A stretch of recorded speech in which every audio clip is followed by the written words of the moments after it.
Good day, I'm Guiller Casinsinan and I am here to discuss the Chapter 15, the Japanese Occupation in the Philippines. First is the overview. When war was approaching over the world following the German and Italian aggression in Europe and the Japanese annexation of Manchuria, China, the National Assembly conferred emergency powers on the government. The Philippine Army was placed under the command of the United States Armed Forces Far East or USAF, headed by Field Marshal Douglas MacArthur, who was recalled to active service after having served as military advisor to the Commonwealth since 1935. The Commonwealth era was interrupted when Japanese occupied the Philippines in January 2, 1942. Manuel L. Quezon and Sergio Osmeña went into exile in the U.S. and during the exile, Quezon became ill with tuberculosis and later died of it. Osmeña replaced him as a president at the same time. The Japanese installed a puppet government in Manila headed by Jose P. Laurel as president. This government is known as the Second Philippine Republic. General Douglas MacArthur was born on January 26, 1880 and died on April 5, 1964. He was an American five-star general and field marshal of the Philippine Army. Received the Medal of Honor with his father Arthur MacArthur Jr., one of the only 5 men ever to rise in the rank of the General of the U.S. Army. Also, Douglas MacArthur was a chief of staff of the United States Army during the 1930s and played a prominent role in the Pacific Theater during World War II. And he is the only man ever to become a field marshal in the Philippine Army. General MacArthur was recalled to active duty in 1941 as commander of United States Army Forces in the Far East. A series of disasters followed, starting with the destruction of his air forces on December 8, 1941, and the invasion of the Philippines by the Japanese. MacArthur's forces were soon compelled to withdraw to Bataan, where they held out until May 1942. In March 1942, MacArthur, his family, and his staff left nearby Corregidor Island in PT boats and escaped to Australia, where MacArthur became Supreme Commander, Southwest Pacific Area. Upon his arrival in Australia, MacArthur gave a speech in which he famously promised, "I shall return to the Philippines." After more than 2 years of fighting in the Pacific, he fulfilled that promise. For his defense of the Philippines, MacArthur was awarded the Medal of Honor. He officially accepted Japan's surrender on September 2, 1945, aboard the USS Missouri. Japan and their surprise attack in the Philippines. Primarily, Philippines was not the target of Japan. It was America. But it so happened that America that time occupied some areas in the Philippines for their military bases. On December 8, 1941, the Philippines was attacked surprisingly by Japan 10 hours after they attacked Pearl Harbor in Hawaii. Japanese forces bombarded various pieces in the Philippines heavily before they landed their ground troops in Luzon. The Philippine defense was under the command of General Douglas MacArthur. He had 80,000 troops, most of them were Filipinos. They tried to slow down the entrance of the Japanese forces but unfortunately, Japanese Air Force superiority in airstrike made General MacArthur and his group to withdraw from Bataan in April 1942 to Corregidor Island in May 1942. Manila declared as an open city. On the day of December 26, 1941, General MacArthur declared that Manila is an open city before the Japanese could destroy it and to avoid more destruction. General Douglas MacArthur said that this declaration is another way of saying that Manila is no longer under the Americans and anyone can enter peacefully, so stop attacking it. But on the other hand, the Japanese imperial forces in the Philippines were either unaware of the open city declaration or they chose to ignore it, for the enemy aircrafts were over the Manila areas on December 27 and continued to conduct an aerial strike. For almost 40 years, Manila had been the outpost of American civilization in the Orient. Now, the badly mulled port area was quiet and dead as the old year. By January 3, 1942, Japanese forces through their commander-in-chief General Masaharu Homma captured Manila and declared the end of American rule in the Philippines. Preparatory for puppet government. When Japanese invaded the country in 1941, President Manuel Quezon appointed George Vargas as mayor of the Greater Manila area. His responsibilities included administering the open city upon the arrival of occupational troops of the Imperial Japanese Army in January 2, 1942. In 1942, General Homa encouraged and invited various groups of Filipino leaders to cooperate for the establishment of a new government in the Philippines under their supervision. George Vargas was appointed chairman of the Japanese-sponsored Philippine Executive Commission. Later, he was asked by the Japanese to assume the presidency, but he declined. He instead chose to serve as the regime's ambassador to Japan. The Philippine Executive Commission or PEC. Japanese Imperial Forces established a Philippine Executive Commission on January 1942 with George B. Vargas as its first chairman. The commission was created as the provisional caretaker government of the Greater Manila area and eventually of the whole Philippines during the Japanese occupation of the country during World War II. The PEC abolished all political parties that were established during American time in the Philippines on December 8, 1942 by virtue of Proclamation Number 109 creating the Kapisanan sa Paglilingkod sa Bagong Pilipinas or in English, Association for Service to the New Philippines or better known then as the Kalibapi. What is Kalibapi? The Kalibapi was established to aim at the mental education, moral regeneration, physical invigoration, and economic rehabilitation of the Philippines under the guidance of the Japanese military administration. George B. Vargas was appointed President ex officio of the Kalibapi, and Benigno Aquino Sr. was appointed Vice President and Director General of the Kalibapi and one of the two Assistant Chairmen of the Preparatory Commission for Philippine Independence or PCPI. When the Second Philippine Republic was inaugurated, he was elected Speaker of the National Assembly. The aim of Kalibapi is to unify the Filipinos regardless of class, sex, rank, or creed in order to extend positive cooperation to the Japanese military administration in the reconstruction of the country, and to invigorate in the people such oriental virtues as faith, self-reliance, loyalty, patriotism, bravery, discipline, self-sacrifice, and hard work. It was tasked to foster strong cooperation with the Japanese as part of the Order Great East Asia that promoted the lifting of the Great Oriental Race. Benigno Aquino Sr. Benigno was born on September 3, 1894 in Murcia, now part of Concepcion, Tarlac, and died on December 20, 1947. His father was Sir Villano Mianong Aquino, a Philippine Revolutionary General who later served as a member of the Malolos Congress, and her mother was Guadalupe Quiambao. He studied at the Colegio de San Juan de Letran in Manila and later at the University of Santo Tomas, where he earned his law degree in 1913 and was admitted to the bar the following year. Benigno Igno Aquino Sr. was first elected to the Philippine Legislature as a member of the Philippine House of Representatives in 1919 representing the 2nd District of Tarlac. He was re-elected to the same position in 1922 and 1925 before winning a Philippine Senate seat in 1928 representing the 3rd Senatorial District comprising the provinces of Bulacan, Nueva Ecija, Pampanga, and his home province of Tarlac.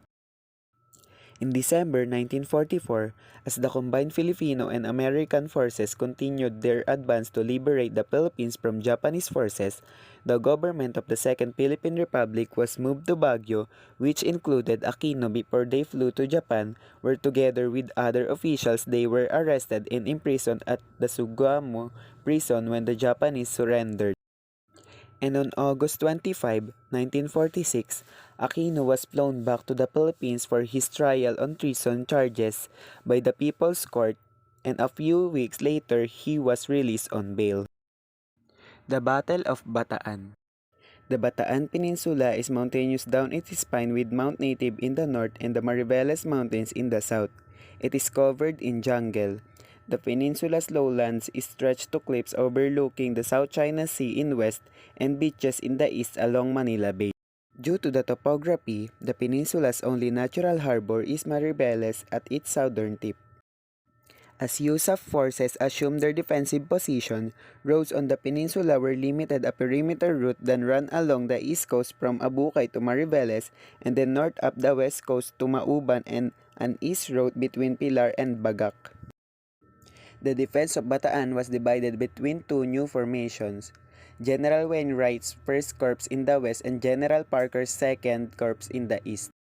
On January 9, Lieutenant General Akira Nara opened the assault on Bataan when his troops advanced on Parker's lines.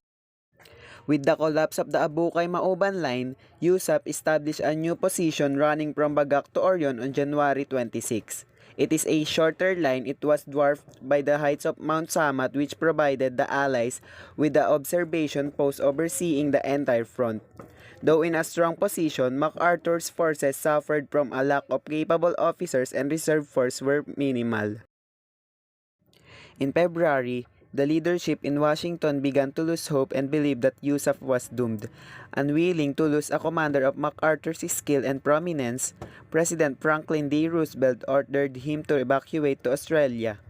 Reluctantly leaving on March 12, MacArthur traveled to Mindanao by PT boat before flying to Australia on a B-17 Flying Fortress. With his departure, USAP was reorganized into the United States Forces in the Philippines, with Wainwright in overall command. Leadership on Bataan passed to Major General Edward P. King. The Corregidor Island. The Battle of Corregidor was fought May 5 to 6, 1942, during World War II. This became the last line of defense of the USAP General Jonathan Wainwright. MacArthur shifted his headquarters to the Malinta Tunnel in Corregidor, and for this, he was derisively nicknamed Dugout Dog by the troops fighting to Bataan. Over the next several days, efforts were made to ship supplies and resources to the peninsula with the goal of holding out until reinforcements could arrive from the United States. For addition, on December 24, 1941, President Quezon and his war cabinet evacuated to the island stronghold of Corregidor in Manila Bay and 2 months later left for Australia, en route to the safety of the United States. And the Commonwealth government continued to function in exile, gaining recognition from the world community as a member of the United Nations. President Quezon continued to represent the Commonwealth of the Philippines in Washington, D.C. He would serve into the same capacity, with an extended term in 1943 by virtue of Joint Resolution No. 25 of the United States Congress, until his death on August 1, 1944, resulting in Osmeña's ascension to the presidency. Osmeña gave his inaugural address in Washington, D.C., making him the only Philippine president thus far to deliver an inaugural address outside the Philippines. As the campaign progressed, Corregidor first came under attack on December 29 when Japanese aircraft began a bombing campaign against the island. Lasting for several days, these raids destroyed many of the buildings on the island, including the topside and bottomside barracks as well as the U.S. Navy's fuel depot. When General Douglas MacArthur left the Philippines to escape to Australia, he left Lieutenant General Jonathan Wainwright in command. General Wainwright took his command on the island of Corregidor and placed Major General Edward P. King in command of the troops on Bataan. But within a short time and without Wainwright's approval, King was forced to surrender his troops. The Imperial Japanese Army then concentrated on the island of Corregidor. Lieutenant General Jonathan Wainwright refused to surrender. This island was ruthlessly pounded by the Imperial Japanese artillery for several weeks. The island was surrounded and cut off from receiving any reinforcement and supplies from the United States. On the night of May 5, the Imperial Japanese landed troops and tanks. They quickly began advancing towards Malinta Tunnel, where there were thousands of patients and nurses. To avoid a massacre, Wainwright was forced to surrender the troops on Corregidor and the other 3 fortified islands, but the Imperial Japanese General Masaharu Homa refused Wainwright's offer of surrender. The Visayan Islands and Mindanao were commanded by General Sharp, who was directly under General MacArthur. There were approximately 12,000 who had laid down their arms and were totally defenseless at this point on Corregidor. The next several weeks were very intense as Lieutenant General Wainwright tried to communicate to the other islands to also surrender. General Wainwright broadcast the following message on the Manila radio station. After receiving Wainwright's message, the American Filipino troops on the outer islands were getting conflicting messages from General Douglas MacArthur. MacArthur did not want this island to surrender but wanted Sharp to create guerrilla units and hide in the hills. Finally, Colonel Treywick, Wainwright's emissary, reached General Sharp to express the severity of the situation where eventually the U.S. commanders on the Visayan Islands, Mindanao, and Cebu surrendered. The Death March. The Bataan Death March was the forced march of American and Filipino prisoners of war by the Japanese during World War II. The 63-mile march began with 72,000 prisoners from the southern end of the Bataan Peninsula in the Philippines on April 9, 1942. The horrible conditions and harsh treatment of the prisoners during the Bataan Death March resulted in an estimated 7,000 to 10,000 deaths. The goal of the march was to get the 72,000 captured American and Filipino prisoners of war (OPOW) from Maribeles in the southern end of the Bataan Peninsula to Camp O'Donnell in the north. To complete the move, the prisoners were to be marched 55 miles from Maribeles to San Fernando, then traveled by train to Capas Tarlac, and then from Capas, the prisoners were again to march for the last 8 miles to Camp O'Donnell. The prisoners were separated into groups of approximately 100, assigned Japanese guards, and then sent marching. It would take each group about 5 days to make the journey. The march would have been long and difficult for anyone, but the starving prisoners were to endure cruel and brutal treatment throughout their long journey, which made the march deadly. The captured soldiers were given no water and little food. Although there were artesian wells with clean water scattered along the way, but the Japanese guards will shot the prisoners who broke the line and tried to drink from them. A few prisoners successfully took up some stagnant water along the road as they walked, but many became sick from it because of malaria. Some prisoners were given just a couple bowls of rice during their long march. There were numerous times when local Filipino civilians tried to throw food to the marching prisoners, but the Japanese soldiers killed the civilians who tried to help. Forming a constitution. Japanese Prime Minister Hideki Toho landed in Nichols Field, an airfield south of Manila, for a state visit to the Philippines. During his visit to the Philippines on May 6, 1943, he pledged to establish the Republic of the Philippines. This pledge of the Prime Minister to encourage the Kalibapi to call for a convention on June 19, 1943, and 20 of its members were elected to form the Preparatory Commission for Philippine Independence or PCPI. The commission tasked to draft a constitution for the Philippine Republic and elected head was Jose P. Laurel. In addition, the Preparatory Commission presented its draft constitution on September 4, 1943, and 3 days later, the Kalibapi General Assembly ratified the draft constitution. Also, the PCPI was composed in large part of members of the pre-war Philippine National Assembly and of individuals with experience as delegates to the convention that had drafted the 1935 Philippine Constitution.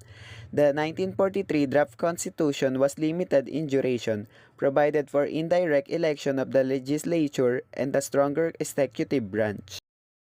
Here are the officers for Preparatory Commission for Philippine Independence. Presidents: Jose P. Laurel and Elpidio R. Quirino. Vice Presidents: Benigno Aquino Sr. and Ramon Abancena. Other members: George B. Vargas, Antonio de las Alas, Claro M. Recto, Quintin Paredes, Jose Yulo, Vicente Madrigal, Manuel Rojas, Sara Main, Manuel C. Briones, Teofilo Sison, Pedro Sabido, Rafael Alunan, Camilo Osillas, Melicio Aranz, Emiliano Tria Triona. The birth of the Second Philippine Republic. It was established on October 14, 1943, when Jose P. Laurel was inaugurated as the first president of the Second Philippine Republic after leaving his post as the Chief Justice of the Supreme Court of the Philippines. Also, the Japanese choice for president was based on Laurel's open criticism against the U.S. administration in the Philippines and his degree from Tokyo International University.